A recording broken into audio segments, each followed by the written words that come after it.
எனக்கு அருமையாக நான் அடிக்கடி யோசிப்பேன், இந்த 41 ஆண்டுகள் இந்த ஊழியத்தை நான் சேர்த்துட்டேன், எத்தனை புயலை பார்த்துருக்கேன். இனிமேல் இந்த ஊழியமே செய்ய முடியாத நிலைலாம் வந்திருக்கு எனக்கு. என்ன பண்ணுறது, இதுக்கு மேலே ஒரு ஸ்டெப் வைக்க முடியாது. ஆனால் அந்த புயல் அடங்கின பிறகு பார்த்தா ஒரு பெரிய ஒரு காடை கும்பல் விழுந்த போல புயல் அடித்து கீழ்காற்று அடிச்சுட்டு வந்து, என்னடா கீழ்காற்று அடிக்குதுன்னு பார்த்தான். கீழ்காற்று அடித்து முடிஞ்ச பிறகு என்ன விழுந்துச்சு? காடை கிடந்துச்சு. ஓ, அப்போ தான் நினச்சான், ஓ காற்று அடிச்சதுக்கு காடை வந்து விடுறதுக்கு, நம்மகிட்ட உள்ளதை அடிச்சுட்டு போகிறதுக்கு இல்லை. நான் நினச்சிட்டேன் இந்த அடியில் எல்லாம் நம்மகிட்ட எல்லாம் பிடிக்கிட்டு போயிடும் போல் இருக்குன்னு. அதை அடிச்சுட்டு போனால் எங்கே நல்ல கடலில் இருந்து காடை கடை.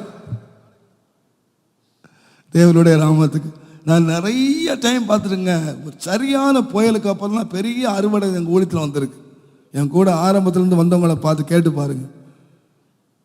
இனிமேல் இந்த ஊழியம் செய்ய முடியாது, அதுக்கப்புறம் தான் பெரிய அறுவடையே ஒரு பெரிய நிறைவு. அதுக்கப்புறம் தான் எக்ஸ்டென்ஷன் எல்லாமே அதுக்கப்புறம் தான். இந்த காற்று அடித்து எல்லாம், காற்று எனக்கு அடிக்கலை, காற்று இருந்த எல்லா தூசியும் அடிச்சுட்டு போயிடுச்சு.